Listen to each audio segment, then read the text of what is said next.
AI agents are everywhere, automating tasks and making decisions at machine speed. But agents make mistakes.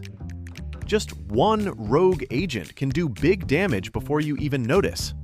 Rubrik Agent Cloud is the only platform that helps you monitor agents, set guardrails, and rewind mistakes, so you can unleash agents, not risk.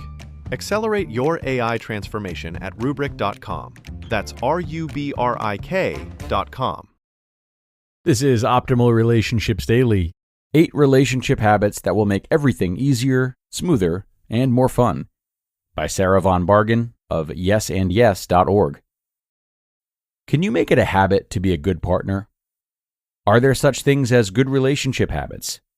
I can hear you being skeptical from all the way over here. You might be sick of hearing me talk about habits by now, and I'm not stopping anytime soon. But I truly believe that they are one of the secrets to a life well lived. Studies vary, but psychologists and neurologists estimate that between 40 and 95% of what we do every day is habitualized. That's including how we interact with our partners.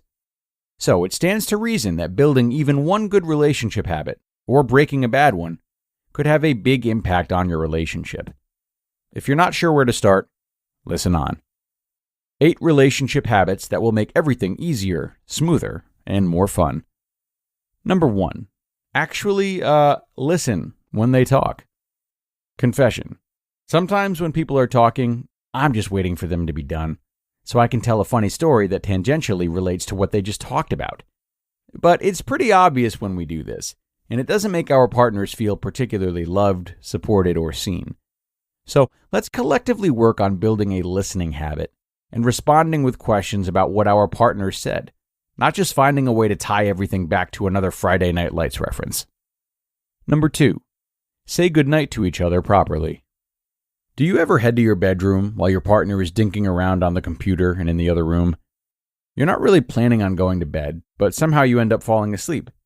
They come to bed when you're already zonked out, and when you wake up, they're heading out the door to work. It feels weird and roommatey.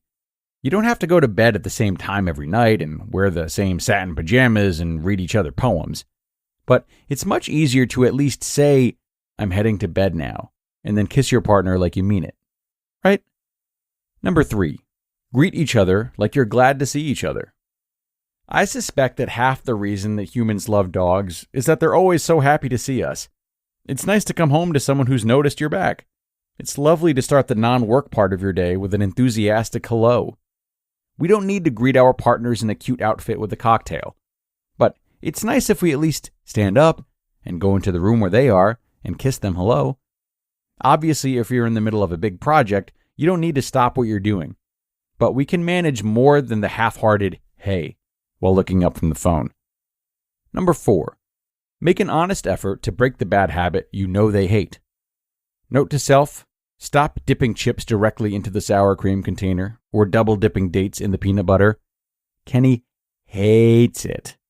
The amount of effort it'll take me to break this habit is pretty minimal, and it will reduce kitchen-related annoyances significantly. I bet you know, too, exactly which habits your partner hates. Not all of our bad habits are small or easy to break, but I bet you could stop letting the gas get so low, or put your boots in the closet, or stop leaving water glasses everywhere. These things seem tiny, but they add up and they take some of the sheen off of life. You'd be surprised how breaking even one of these little bad habits could improve your relationship. Number 5, limit how much you complain about them. None of us are perfect. None of us have perfect partners or perfect relationships, and there is no need to pretend that we do. And yes, venting is healthy and can help us bond with others. But the more we talk about our partner's less great qualities, the deeper those neural pathways get, and the easier it is to obsess over all the ways that they're not awesome. Also, when we constantly complain about our partners, our friends and family slowly begin to hate them, because all they hear is, he spends too much money, and she's a slob who expects me to clean everything. Incrementally, our friends and family turn against our partners because they only hear about their shortcomings. What should we do instead of constantly complaining? Talk directly to our partners about the issues that are making us so unhappy, and go to therapy. Number 6, have a recurring State of the Union date. How often do you and your partner have deep, nitty-gritty, are we on the same page talks. It's easy to get caught up in the day-to-day, and before you know it, 3 years have passed and you're headed in different directions, sulking quietly. What if we made a habit of scheduling, like actually putting them in the calendar? State of the Union dates. We can order in some pizza, open a bottle of wine, and ask each other questions. Number 7. Add fun things to the boring things. Much of adult life is business trips and school conferences and never-ending errands. If you have to do these boring things, how can you make them suck less? Can you tag along on that business trip to Tampa and tack on a few days at the beach? Can you stop by your favorite sushi place after conferences? Could you run errands together while listening to your favorite podcast? Not everything in life can be a delight, but we can usually make any situation a bit more enjoyable. And number 8, plan plenty of fun things throughout the year. Isn't it a bummer when people ask what you've been up to and you draw a blank? Or when you reach the end of the year and you can't pinpoint anything fun you did in the last 12 months? Build the habit of sitting down with your calendars and plugging in date nights, weekends away, dinner parties, and events that you want to go to. Sure, it would be nice if fun spontaneously happened, but planned fun is better than no fun. Can you put a happy, loving, supportive relationship on autopilot? Of course not. But you can absolutely build habits that will make an awesome relationship more likely. You just listened to the post titled, 8 Relationship Habits That Will Make Everything Easier, Smoother, and More Fun by Sarah Von Bargen of yesandyes.org. AI agents are everywhere, automating tasks and making decisions at machine speed. But agents make mistakes. Just one rogue agent can do big damage before you even notice. Rubrik Agent Cloud is the only platform that helps you monitor agents, set guardrails, and rewind mistakes, so you can unleash agents, not risk.